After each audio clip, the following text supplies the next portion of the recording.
네, 여야 대표들 모시고 정치권 이슈를 다루는 격조 한판. 오늘은 국민의힘 이용호 의원과 함께합니다. 어서 오십시오, 의원님. 네, 안녕하세요. 네, 진 교수님, 김 소장님 인사 나눠주십시오. 네, 안녕하세요. 자, 연말이기 때문에 굉장히 이슈가 좀 쏟아지고 있고, 자, 오늘 무엇보다 국민의힘 큰 이벤트가 있었습니다. 한동훈 비대위원장이 취임을 했습니다. 소감 발표도 들어보셨죠, 의원님? 네, 어떻게 들으셨습니까? 역시 여의도 정치인의 언어는 아니구나. 일반적으로 이제 여의도 정치인들은 굉장히 포괄적이고 좀 은유적이고 또 뭐 이렇게 이제 그런 언어를 주로 쓰는데 거의 좀 직설적이고 뭐 그냥 있는 대로 하는 거여서 조금은 아직은 이제 여의도 정치의 문법에 역시 익숙치 않다 이렇게 생각을 했습니다. 문법이 익숙해져야 합니까? 저는 아니 뭐 장단점이 있을 수 있는데요. 오늘 느낄 때는 그 어휘나 이런 것들이 이제 586 운동권 특권 문화 청산 그 외에 뭐 여러 가지 무슨 개딸 전체주의. 그 외에 뭐 야당 대표를 지칭하는 여러 가지들 이런 것들은 일반적으로 당 대표든 비대위원장으로서 취임할 때 쓰는 언어는 아니거든요. 아, 좀 과격한 언어입니까? 저는 조금 그렇게 아하, 봤습니다. 그래서 그렇군요. 이렇게 되면은 여야 간의 대치가 굉장히 이제 강대강으로 갈 수밖에 없겠구나 하는 생각을 했고, 그러면 강대강으로 부딪히면 결국은 중도 의원 확장은 어떻게 되는 것인가? 저는 개인적으로 그런 저는 생각을 했습니다. 개딸 전체주의, 뭐 또 이재명의 민주당과는 달라야 하지 않겠습니까? 예. 이런 발언을 보면 대개 당 대표가 되고 나면 또 야당 대표와도 만남은 갔는데 그 정도 수준의 발언이면 이재명 대표의 만남은 어렵지 않겠느냐? 뭐 만날 수 있겠죠. 그렇게 얘기는 하고 또 만날 수 그렇게 있겠지만 얘기하고 만날 수 문제는 이제 있습니까? 예. 정치를 어떻게 가져갈 것인가 하는 부분인데요. 예. 그런 부분 물론 이제 총선이 며칠 얼마 남지 않았기 때문에 뭐 정치가 있을 공간이 매우 협소하다는 말씀을 예. 드리지만 예. 다만 이게 참하게 부딪히면 중도 의원을 확장하는데 중간체에 있는 사람들이 어떻게 받아들일까 하는 부분은 조금 확장성의 문제에 있어서 좀 우려가 있으시다. 우려를 좀 비대위원들 이제 12명에서 한 최대 15명 뽑는다고 하는데 이제 29일 금요일에 공식 출범인데 혹시 의원님은 비대위원 제안을 저는 뭐 받으셨습니까? 이번에 전혀 기대를 안고 있습니다. 아, 이거 무슨 말씀이세요? 이게 좀 상황으로 놓고 보면 한동훈 비대위원장이 주변 사람들하고 상의하지 않고 본인이 그러니까 여의도에 떨어져 있는 사람들하고만 해서 정하는 것 같은 분위기이죠. 그러니까 거의- 실제 이수정 교수를 네. 제안받았다는 사람이 아예 안 나오는 걸 보면 좀 완전히 새로운 그림, 아무도 예측 못하는 그림을 가고 있는 거 그러니까 아닙니까? 한동훈 비대위원장의 그 동선이 거의 잘 안 잡히고 또 거기서 나오는 얘기가 거의 안 들려요. 네, 그렇기는 한데 다만 이제 그 나오는 걸 보면은 뭐 이제 뭐 미래 뭐 이런 얘기를 하는 거 보면은 조금 젊은 층으로 가지 않을까 이런 생각을 하고 비대위원장이 저 비대위원들이 누가 될지 모르겠지만 혼자 깊이 숙고하는 것이 아닌가. 이수정 교수 얘기는 어떻게 된 겁니까? 이분이 처음에는 내가 뭐 그런 거 가릴 군번이 아니다라고 했다가 나는 지역구에 몰두하겠다, 집중하겠다 또 이렇게 180도로 달라졌거든요. 그 사이에 이제 무슨 제안이 왔는데 당에서 누가 반대하거나 또 이런 게 있는 건지 저는 그렇게 안 보고요. 한동훈 그 비대위원장은 절차나 원칙에 분명한 분이기 때문에 예. 본인이 그런 절차를 마치기도 전에 그걸 누구한테 제안을 했을까 그런 생각은 해요. 그래서 아마 이제 오늘 취임을 했기 때문에 지금부터 고민을 시작할 것이다. 아마 뭐 염두에 둔 분은 있을 수 있겠지만 오늘부터 고민을 해서 이제 선정을 하겠죠. 의원님이 보시기에는 그 비대위원들을 어떤 식으로 꾸려야 된다고 생각하십니까? 저는 이게 비대위원 이제 인선이 사실 저는 첫 번째 고비라고 봐요.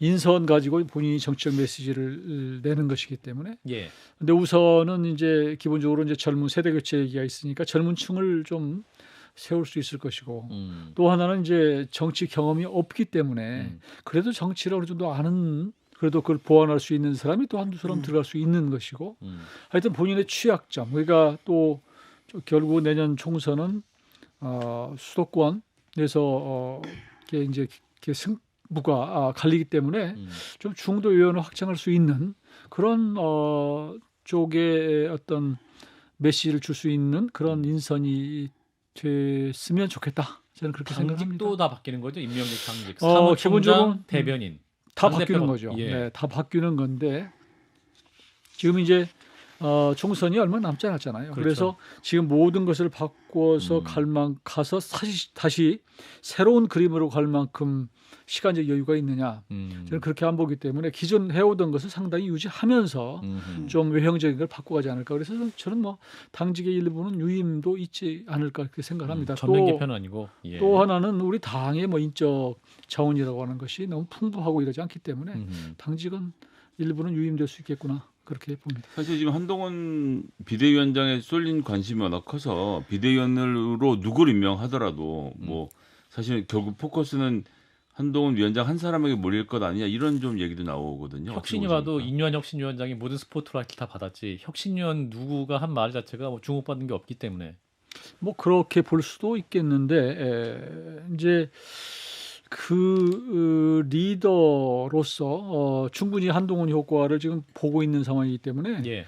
모든 마이크를 혼자 독식하는 것보다는 필요한 부분에 적재적소를 좀 나눠주고 지금부터는 이제 정말로 무게감이 있는 예. 그런 당의 수뇌비이기 때문에 좀 말을 또 좀 조금은 줄이고 아낄 필요가 있겠다. 본인 있는 말을 줄여야 된다. 그래서 좀 남한테 좀 나눠줘서 그렇게 하는 것이 좋지 않을까 싶어요. 본인 말을 저는. 줄여. 예. 지금 한동훈 비대위에 이제 시험대로 꼽히는 게 김건희 특검 아니겠습니까? 이분은 뭐 김건희 특검법은 악법이다라고 딱 입장을 정했고 또 한편으로는 당정청이 뭐 비공개 회동을 가져가지고 조건부 수용을 포함해가지고 일체 일단 절대 불가. 특검은 안 받겠다라는 입장을 정했다라고 하는데 문제는 뭐냐면 이게 이제 비대위원장이 와가지고 이 문제를 해결 못하면은 뭐 어차피 뭐 윤석열 키드 아니냐. 그러니까 오늘 취임하는데 어저께 당정대가 그런 모임을 했다는 거 아니에요? 예.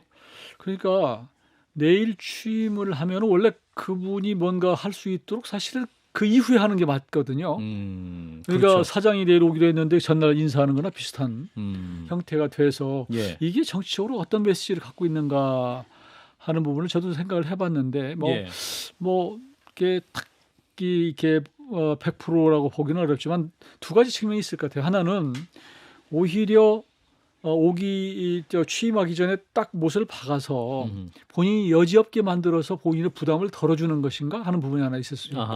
김건희 특검법 처리 문제. 네, 아예 당신은 이미 뭐 그렇게 오기 전부터 그렇게 정해져 있어서 책임 아니다. 책임 아니다 이렇게 면책을 시켜줄 수 있는 측면이 하나 있을 수 있고 반대로 역할을 분담한다면 이게 이제 절대로 불가하다 이렇게 얘기해놓고 새로운 사람이 와서 이게 아니되옵니다 얘기해서 조금 풀어주는 이게 있을 수가 있기 때문에 양 측면이 다 있을 수 있는데 지금 분위기로 봐서는 후자는 좀 아닌 것 같은. 왜냐하면 모든 분들이 나서서 이건 지금 여러분들이 나서 동시에 지금 사실 이제 기류가 언제 바뀌었냐면 원래는 이제 여야 간에 어떤 타협의 여지도 있다. 그리고 4월 총선 이후로 특검은 하되 4월 이후에 하자 이런 또 타협안이 필요하다라고 이제 어떤 국민의힘 측 인사들 중에서 얘기가 나왔었는데 대통령의 경로 보도가 나오면서 길이 확실히 바뀐 것 같아요.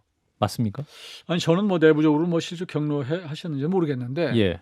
그러나 처음에는 조금 이제 그런저런 그러니까 우리 당에서든 정부에서든 조금 그런 것들을 거부하더라도 국민들이 어느 정도 납득할 수 있는 그렇죠. 가시적 조치를 취하면서 하는 게 좋겠다.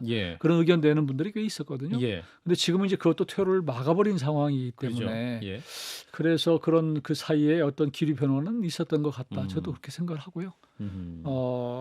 결국은 이제 총선을 앞두고 이것이 어떻게 국민들의 여론을 움직일까 하는 부분인데 그런 움직임이 아직도 시간이 있기 때문에 그런 걸 봐가면서 또 결정할 수도 있는 것이어서 저는 아직은 뭐 어떤 것이 정답이다 이렇게 보지는 않고 있습니다. 그렇군요.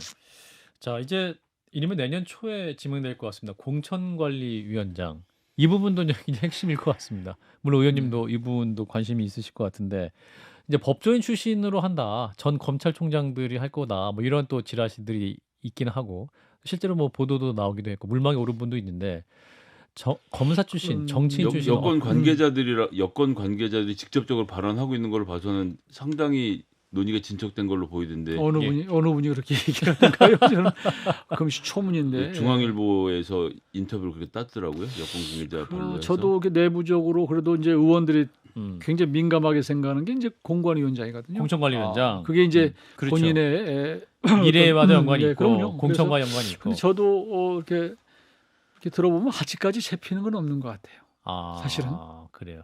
그래서 밖에 도는 것은 가짜 뉴스일 가능성이 높다. 그리고 한동훈 이제 비대위원장이 오셔서 아직은 거기까지 뭐 속마음이 있을지 모르지만 그분이 그런 부분에 대한 정보는 전혀 밖으로 발설을 않는 스타일 같아요. 아직까지는.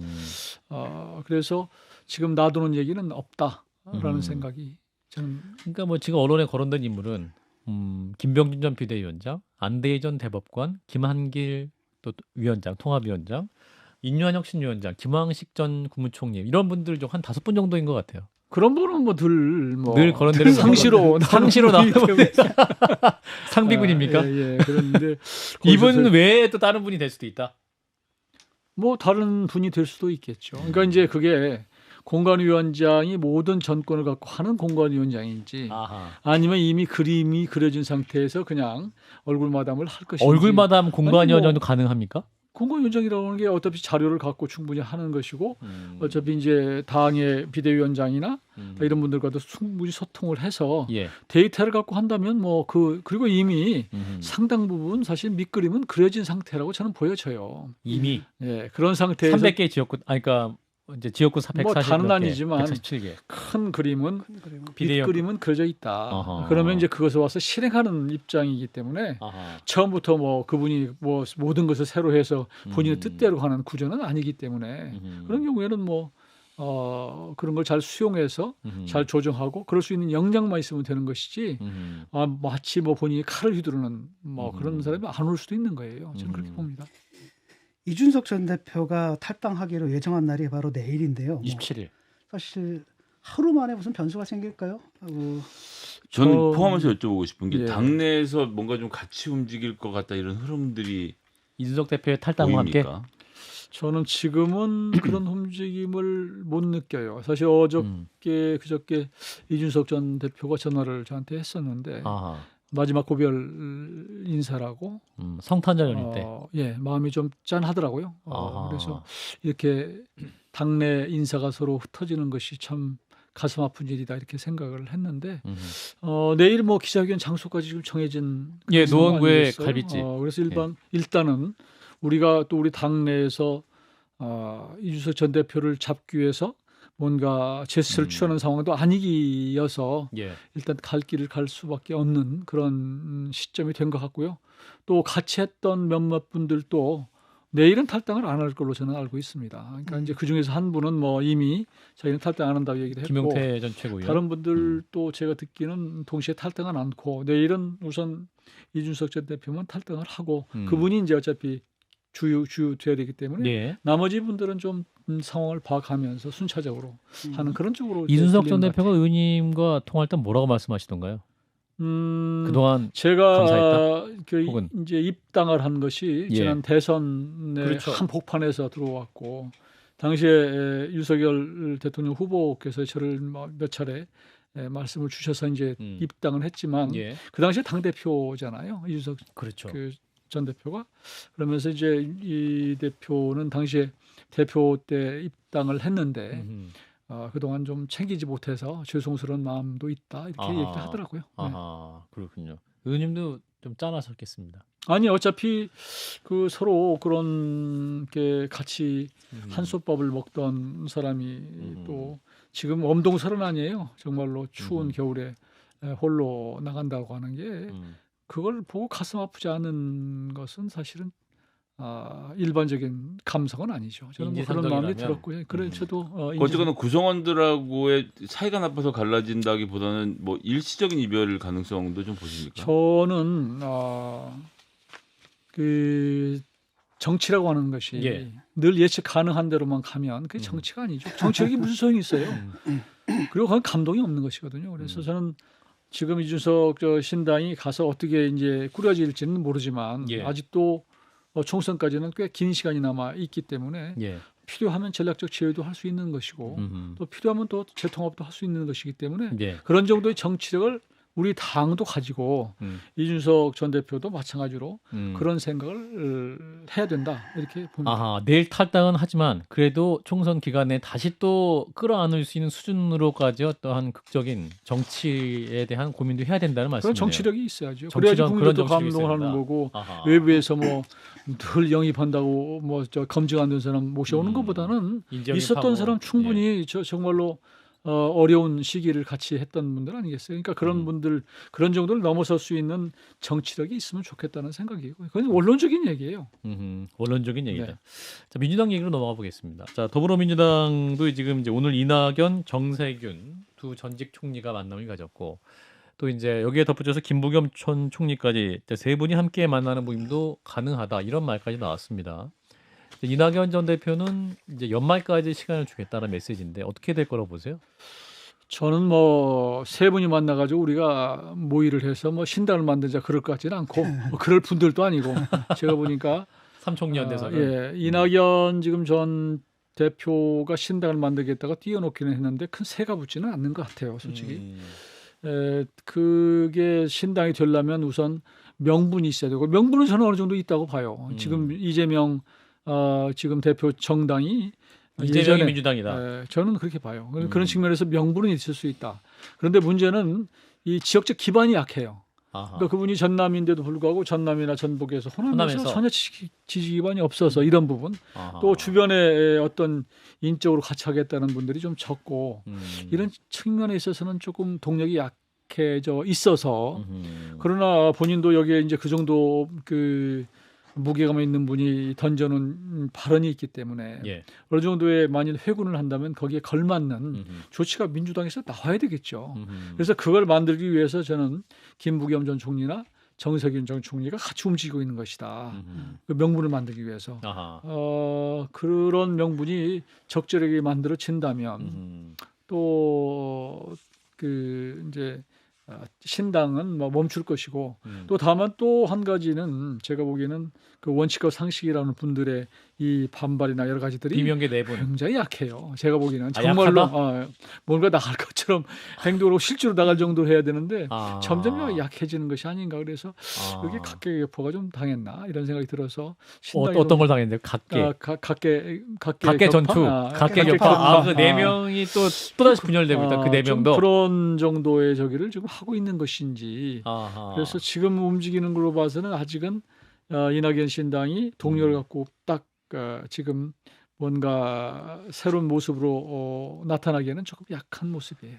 그러니까 이재명 대표가 전혀 이제 이렇게 막 이낙연 전 대표가 말씀을 막 해도 그 구체적인 응답을 별로 안 하시잖아요. 안 하기 때문에 오히려 이재명 대표가 그러면 무대응 전략으로 간 것이 오히려 더 주요하게 먹혔다 혹은 성공했다.